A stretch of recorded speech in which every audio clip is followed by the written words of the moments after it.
This is in theory. The Conservatives. What I would like to do is talk about first principles. Republicans and Democrats and their first principles, what it is that they believe in, their ideals. What is the broad vision of Democrats and the broad vision of Republicans? Describe how each party sees the world in terms of the good state. What would you say about this? What political imagination do Democrats have about the good state? Versus when Republicans come to you, they give you their imagination about what the good state is. Republicans are sort of like this. The individual starts as the unit of analysis. Make that person self-resilient. And also, economics and business are central to what's going on. Business has to be healthy. The individual has to be good at being an individual. If you do things that get in the way of this, too much government ends up hurting these things, that the GDP goes down, that the individual doesn't have a fire in his or her belly and isn't the best that that individual can be. And also, conservatives tend to rely a lot on loyalties and patriotisms. There's a lot in conservatism about country, and loyalties here I'm meaning, I'm really talking about faith. So there is an aspect of destiny, what life is, you have faith, feel good about the country, the individual is self-reliant, the businesses are doing well, and we only have just the right amount of government, not too much. That's sort of conservatism in the post-New Deal world. Now let's contrast that with Democrats. You are listening to In Theory. The Democrats' version, right away, is so much easier to articulate. It's so hard to articulate conservatism in the post-New Deal world. That's really what Reagan was very good at. The message is, look, we're going to start off kind of as a family. We're all in this together. Rather than having country, what we have is family. The country is a family. And government's there to help you. And you know what's good? Sharing. And you know what else is good? Level playing field. And you know what else is good? Making sure those rich people kick it, which is central to what's going on. One of the interesting things when we talk about New Democrats, there was this guy by the name of Bill Clinton. He was very, very, very savvy in taking a couple of things from Republicans, sounding Republican, while taking some of these things in there. So he was actually very interesting in putting together a New Democrat message that had to be put in after Reagan was so successful. But my argument to you is basically this. This message is easier to sell in the marketplace. This one is a little bit harder. I'm not saying that this one's wrong. I'm just saying it's harder to sell. It's a little bit harder to sell. This one is easy. Democrats have an easier vision to articulate. The argument is that happy communitarian themes evoke good feelings right from the start.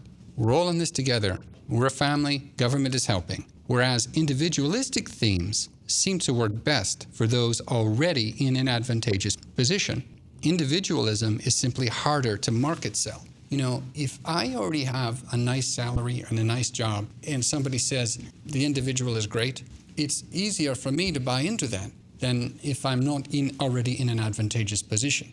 So I think that's another reason that makes selling individualism harder to sell. You are listening to In Theory. I'm not saying that the Republican thesis is wrong. Not at all saying that. You know, I'm taking no position. I'm trying to show you a phenomenon.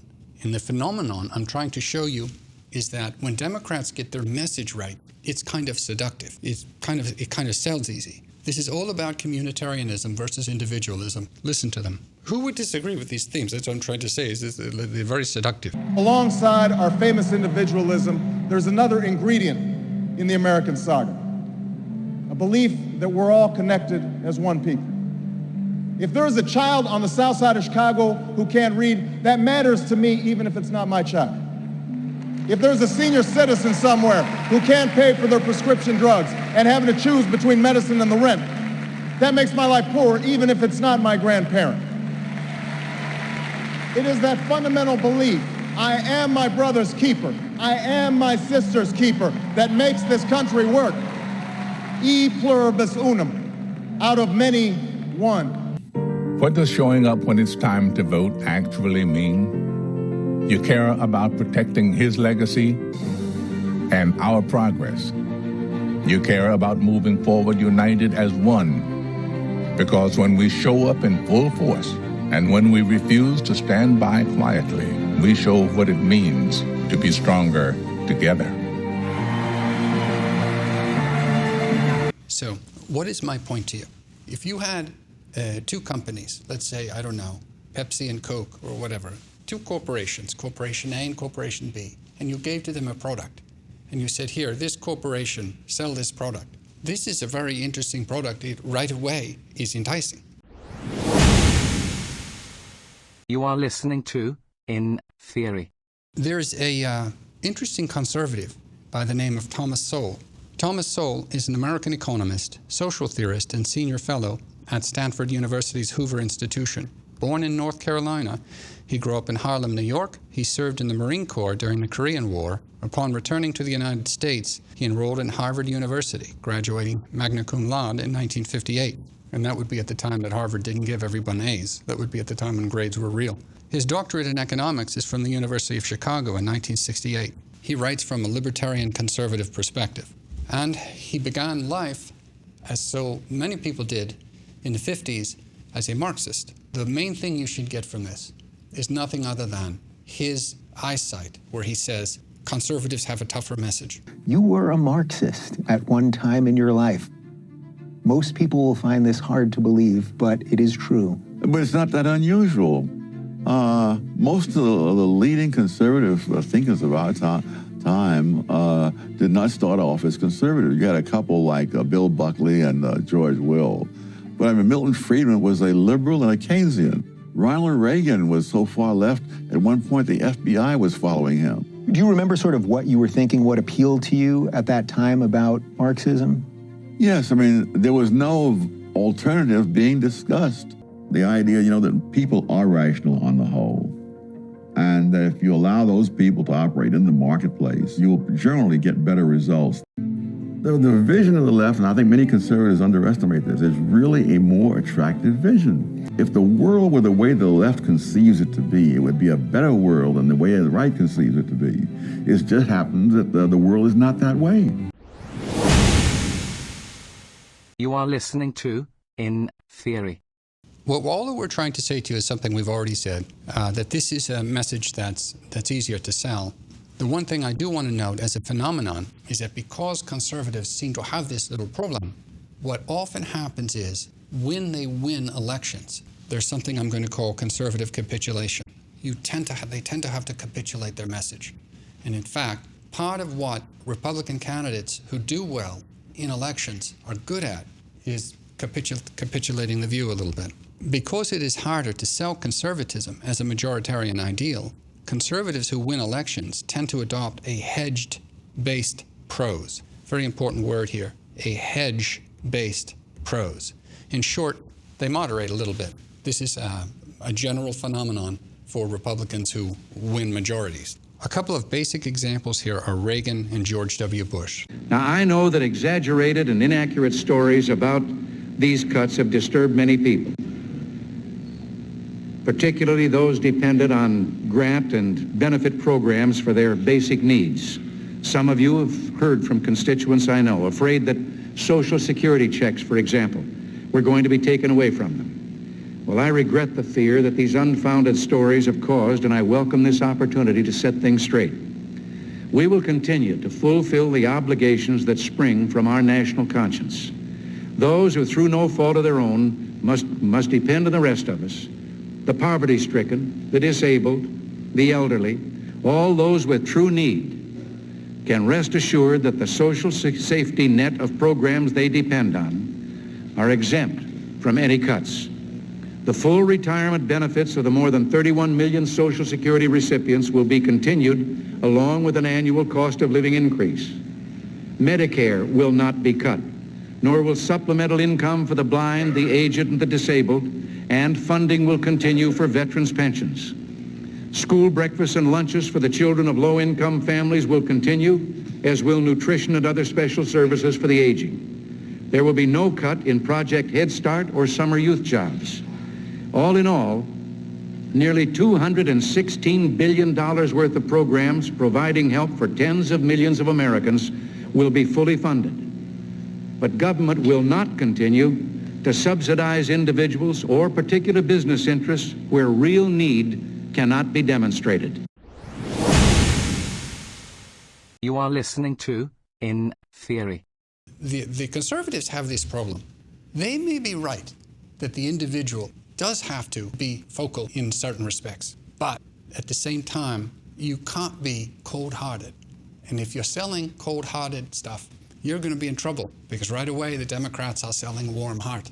And so that's just a very interesting problem that conservatives have in their messaging.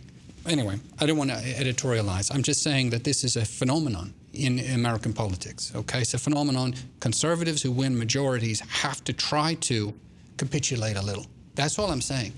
Now, here's an example of a conservative who's not capitulating. But to his credit, Romney did this only in front of donors, not in front of the camera. They caught him. Now, I want you to listen to this, what this conservative is saying, only to the donors, not to the cameras. And I want to ask you, you compare this with Reagan. This is Romney without the capitulation. And I want you to listen to how cold it is. This is a very cold message. Listen to it. There are 47% of the people who will vote for the president no matter what. All right, there are 47% who are with him, who are dependent upon government, who believe that they are victims, who believe that government has a responsibility to care for them, who believe that they're entitled to health care, to food, to housing, to you name it. That it's an entitlement, and the government should give it to them. And they will vote for this president no matter what. And I mean, the president starts off with 48, 49, 40, he starts off with a huge number. These are people who pay no income tax. 47% of Americans pay no income tax.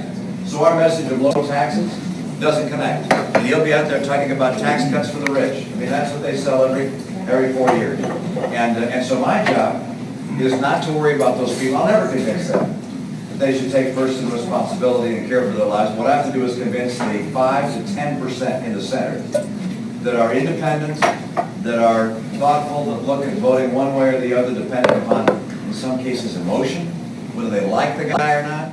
Okay, and again, to be fair to Romney, he's trying to get these donors to give him money. Okay, so he's not doing that in front of the public. But it does show us something very interesting. When conservatives put aside capitulation, it's sort of mean. You know, here's the rich guy saying, I'm the one who's a victim here.